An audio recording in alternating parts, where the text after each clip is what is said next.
Hey guys, real quick before I get any further into this video, I want to thank you guys for your support and for the channel hitting 600 subscribers. And because of this, I want to do something special. So for every 100 subscribers we get on the channel, on the road to 1,000, I will be giving away a $25 Amazon gift card. To enter to win this gift card, all you got to do is make sure you're subscribed and turn on the notification bell so you get notified whenever I announce the winner and put out new videos. Also, make sure you leave a like on this video and let me know down in the comment section that you were here, and that will get you an entry for the gift card. When we hit 700, 800, 900, and 1,000 subscribers, I will be announcing a giveaway in the community section of the... What is up, ladies and gentlemen, boys and girls, and welcome back to another Pokemon Scarlet and Violet video. Today's video is going to be a little bit different, as we're going to be talking about some of the issues with the games Pokemon Scarlet and Violet. Now, they've been out for almost 6 months now, or just about 6 months. And I figured I would give a little bit of a review here and there on some of the issues, some of the good things the game's got going for it, maybe some of the things that we're looking forward to in DLC and just general improvement in the game.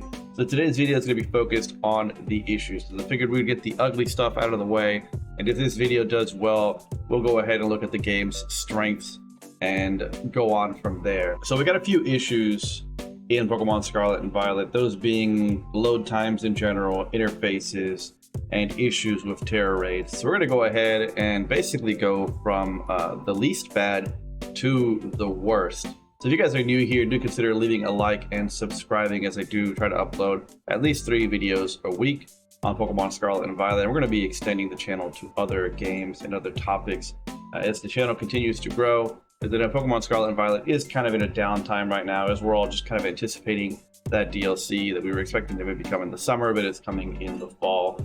So let's go ahead and get into the issues. So the first thing I would have to say is load times. Now this normally applies to the Poke Portal. I'm not going to complain about the time it takes for you to load into the game, because I mean, a lot of games can take longer, or some games take less. And that's not really a big problem, right? Because most of the time on the Switch, you're loaded into the game and you could just turn the Switch off and you're still in the game. So there's that. But just load times, when you go into the Poke Portal, it could take, I don't know, a good 10 seconds for you to pull up the raid menu, or to update your Poke Portal news, or to claim a mystery gift, or anything like that. It just takes a long time. For a modern AAA game in 2023, a lot of other games, the menus are very snappy and quick. Now this may just be a limitation with the Switch technology, as I think Nintendo is kind of skimpy on their hardware, and just the equipment that's in it is just very lackluster. Honestly, they should just get with the program and kind of upgrade to some newer, better hardware. I don't know when that'll be down the line. Maybe they'll release a Switch Pro or something like that. But we're going to move on to the interface. So as far as the interface, I would have to say a lot of parts of the game can be extremely slow. There's a lot of wasted time when you're loading into shops and loading up the menu. I think that could just be sped up. You have to go through like the little door and it brings up the shop menu. Honestly, as you're not loading into a new area, that menu should pop up just about as quick as your start menu button. So whenever you pull up your menu to look at your bag or your items or your Pokemon or your settings or anything like that, it should load up about as fast as that menu does, honestly, in my opinion. The raid search feature, when you're going in to search for other live terror raids, it feels like it takes forever. Especially when you go to click to join a raid. The game is pretty bad at still having raids that are no longer joinable in that list, and I think it should be updated a lot better. I don't know what kind of server-side issue that is, but it is still kind of a problem, and it does really slow down the game, especially if you're trying to do a lot of raids. Maybe you don't have friends that play the game, or maybe you don't have proper builds to take on 6-star and even 5-star raids by yourself, and you want to go online. It does take time to find a raid that you can join, and then even when you do find one, it might not even be one that you can actually join because that session's already closed. Moving on to probably the biggest interface issue, it is the trade system. So when I go to trade with a viewer or a friend or whatever it is, it takes forever. I think from the time that you load in, you pick your Pokemon and they pick their Pokemon and you confirm, it's another like 15-20 seconds, and all it is one really dragged out trade screen with your ball leaving your character, flying up into the air, and then switching out with another ball, and then it coming down. So one of my viewers mentioned that it takes less time to trade in the anime than it does in these games, and honestly, To think that Game Freak and the Pokemon Company spent time developing a visual interface for something as simple as trades that, you know, players are expected to do quite often, I think it's just a big waste of time. If I have a viewer that's going to give me some shiny Pokemon to give away on a stream, I have to sit there for about 30 minutes just to trade like 20 to 30 Pokemon. I think it just takes way too long and could be simplified. Just get rid of the animation. Even Pokemon Go takes less time to trade, and that's like a 7-year-old mobile game. So I would say that needs some adjustment. Next up, we're going to talk about Terra raids. So the first thing, the item drops, they're pretty inconsistent, right? You can do a 5-star raid and get nothing. You can do a 6-star raid and get nothing outside of your large candy, your XL candy, some items from the Pokemon and stuff like that. But the chance for Herba Mystica is just so random. Sometimes you get one, sometimes you get none. I've raided for an hour and gotten one Herba Mystica one day, and then another day I raided for an hour and got 10. So I think at 6-star raids, you should be guaranteed one Herba Mystica or a bottle cap or an ability capsule or an ability patch, something like that. You should be guaranteed at least one decent rare item drop. As 5-star raids, I don't think they should be guaranteed Herbas or anything like that, but maybe like a guaranteed bottle cap or ability capsule, something like that, to make the, you know, the time that you spend in those raids really worth it. And that kind of really goes into the next point. The shiny odds in raids are abysmal. I'm pretty sure it is a 1 in 4,096.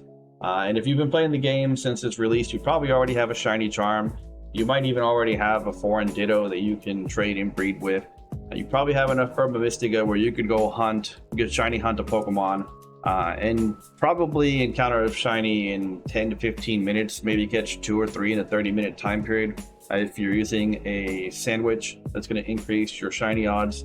So I think raids should be more rewarding in the sense of shiny Pokemon. Looking at Pokemon Go, for example, you have anywhere between like a 1 in 30 to 1 in 60 chance, especially for legendaries and 5-star raids or mega raids, to get a shiny Pokemon. And I understand that that game is a basically pay to win model where you have to buy passes and stuff like that. But if the intent of Game Freak and the developers is to, you know, give you a game that you can play over and over again and has a lot of replayability, Terra raids really don't give you shinies. I mean, I can do a stream for 3 hours, do, I don't know, a raid every 4 to 5 minutes, and I have never encountered a shiny Terra raid. And I've done hundreds as I stream 3 times a week at least, Monday, Wednesday, and Friday, and we do plenty of raids. So I think some kind of shiny odd improvement should be there. I'm not saying it needs to be 1 in 30 or 1 in 60 like Pokemon Go. I get that's a mobile game, and that needs to keep you entertained and interested, and,